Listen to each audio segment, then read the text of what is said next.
পুত্রসন্দের শুভ 138তম জন্ম মহোৎসব উপলক্ষে স্বস্তি পূজা অনুষ্ঠান হবে করিমগঞ্জ কলেজ ময়দানে।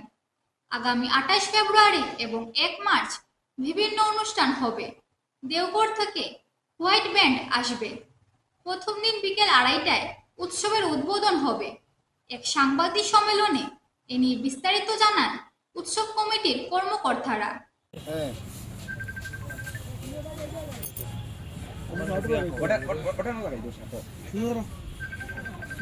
আমরা পরম পূজ্যপাদ শ্রী শ্রী আচার্যদেব আমাদের যিনি সৎসঙ্গের যিনি কর্ণধার যিনি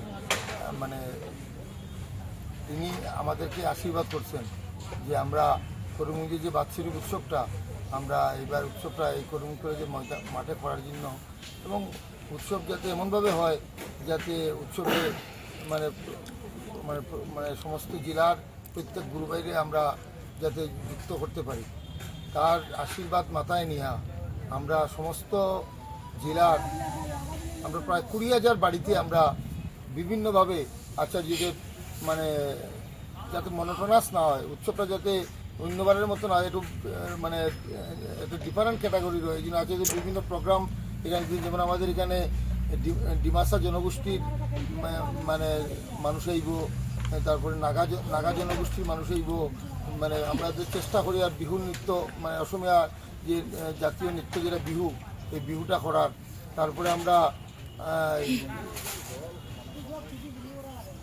মণিপুরী নৃত্য, ত্রিপুরা নৃত্য, বিভিন্ন জনগোষ্ঠী যে আমরা ইনভলভ করতে চাই। আর এই উৎসবে যিনি সবচেয়ে যেটা আকর্ষণীয় দিক হইল আমাদের ভারতবর্ষের স্বনামধন্য বক্তা ডক্টর দেবদ্যুতি বন্দ্যোপাধ্যায়, যিনি কলকাতা এক কলেজের যিনি অধ্যাপক, এবং আমাদের কলকাতা বিশ্ববিদ্যালয়ের শেখ মহবুল ইসলাম, যিনি ঠাকুরের ইসলাম ধর্মের সম্প্রদায়ের লোকেও তিনি ঠাকুরের আশ্রিত। এই বিশিষ্ট দুজন বক্তা আচার্যদের প্রেরণ করতেছেন আমাদের এখানে, এবং সঙ্গে থাকবেন আমাদের ছড়ার গান করার জন্য ঠাকুরের যে রচিত ছড়ার দিয়ে সুরের আকারে করার জন্য প্রদীপ চক্রবর্তী দেওঘর থেকে আসবেন।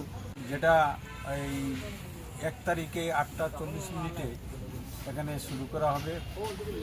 বহিরাজ্য ত্রিপুরা, মেঘালয়, মণিপুর বা গোয়া থেকে অনেক ডাক্তার বন্ধুগণ আসবেন এবং এসে আমরা বিনামূল্যে চিকিৎসা করবো এখানে, এবং বিভিন্ন বিভাগ থাকবে। ওই বিভাগ অনুযায়ী আমাদের যারা আসবেন, ভ্রাতা হন বা সাধারণ মানুষ হন, যারাই আসবেন তারাই কিন্তু এই মেডিকেল ক্যাম্পের সেবা ও সুযোগ নিতে পারবেন।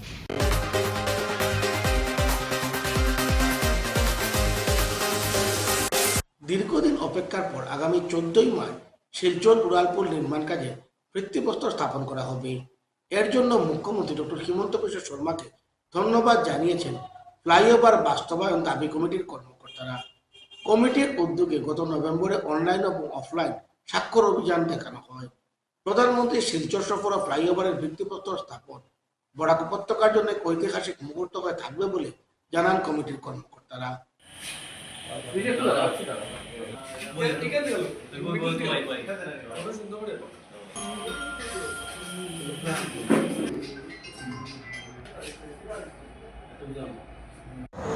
আমরা গতকাল যে মুখ্যমন্ত্রী মহোদয়ের যে অ্যানাউন্সমেন্ট 14 মার্চে যে শিলান্যাস করা হবে, সেটার জন্য আমরা অত্যন্ত আজকে খুশি অনুভব করছি।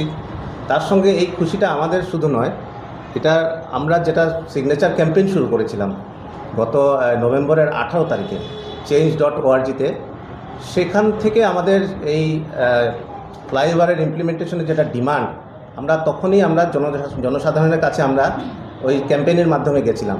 তখন আমরা যা দেখতে পেরেছি অভূতপূর্ব আমাদের রেসপন্স আমরা পেয়েছি। শুধু এই সিগনেচার ক্যাম্পেইন, ডিজিটাল সিগনেচার ক্যাম্পেইনে যেটা দেখা গেছে যে শুধু শিলচরের বাসিন্দা নয়, বিভিন্ন শিলচরের লোকেরা যারা বাইরে সেটেল হয়ে গেছে, যারা শিলচরে হয়তো বছরে একবার আসে, কিন্তু ওরাও ওখানে আমার দেখা মতে ওরাও ওখানে এই সিমিলার ক্যাম্পেইনটাকে ওদের বন্ধুবান্ধবের মধ্যে ছড়িয়েছেন। আর যার জন্য আমরা দেখেছি যে অনেক বিদেশ থেকে আমাদের প্রচুর সিগনেচার এসছে। এত উদ্বেগ এই ফ্লাইওভার নিয়ে, কারণ ওরা ডেইলি সাফার করছে, আসা যাওয়ার মধ্যে বাচ্চারা সাফার করছে, রোগীরা সাফার করছে। কিন্তু এর পরিপ্রেক্ষিতে আমরা দেখতে পাচ্ছিলাম যে একটা বিরূপ একটা শক্তি কাজ করছে, যে ফ্লাইওভারটাকে থামানো যায় কিনা। ওনার যে পদক্ষেপ সেটাকে আমরা সাধুবাদ জানাচ্ছি এবং আমরা ধন্যবাদ জানাচ্ছি। তার সঙ্গে আমাদের বরাক উপত্যকার মন্ত্রী শ্রী কৌশিক রায় মহাশয়কে, ওনার যে সর্বক্ষণ যে কোঅপারেশন আমাদের এই ডিমান্ড ইমপ্লিমেন্টেশনের জন্য, তার জন্য তাকে আমরা ধন্যবাদ জানাচ্ছি। कल जब अमित शाह जी आए थे हमारे नतनपुर एरिया में, तब श्री हेमंत बिश्व शर्मा जो सीएम है हम लोग के आसाम का, उन्होंने अनाउंस कर दिया हम लोग का जो फ्लाईओवर सिलचर में होगा, डायरेक्टली 14 मार्च को प्राइम मिनिस्टर मोदी जी आके उद्घाटन करेंगे, बोल के स्टोन लेइंग करेंगे। तो हम लोग ये बोलना चाहते हैं कि फ्लाईओवर डिमांड इन्फ्लुएंसर कमेटी जो है ये टोटली अपना काम बढ़िया से कर रहा है, और सिर्फ स्टोन लेइंग में हम लोग सीमित नहीं रहेंगे। हम लोग जब तक फ्लाईओवर पूरा कंप्लीट नहीं होते, जब तक गाड़ी फ्लाईओवर के ऊपर में नहीं चलते हैं, तब तक उसका क्वालिटी चेकिंग सब कुछ हम लोग के ऊपर डिपेंड होगा। हम लोग भी देखते रहेंगे, मॉनिटर करते रहेंगे, कॉन्ट्रैक्टर से लेके गवर्नमेंट अथॉरिटीज़ एंड जो भी है सबके साथ हम लोग बात कर के जाते ये जो ब्रिज है, फ्लाईओवर जो होगा, वो बढ़िया से सिटीजन के लिए सबसे अच्छा हो।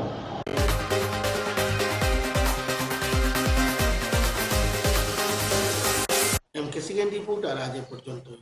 আগামী দিনে আপনাদের সঙ্গে আবার দেখা হবে একই সময় একই চ্যানেলে। নমস্কার। নমস্কার।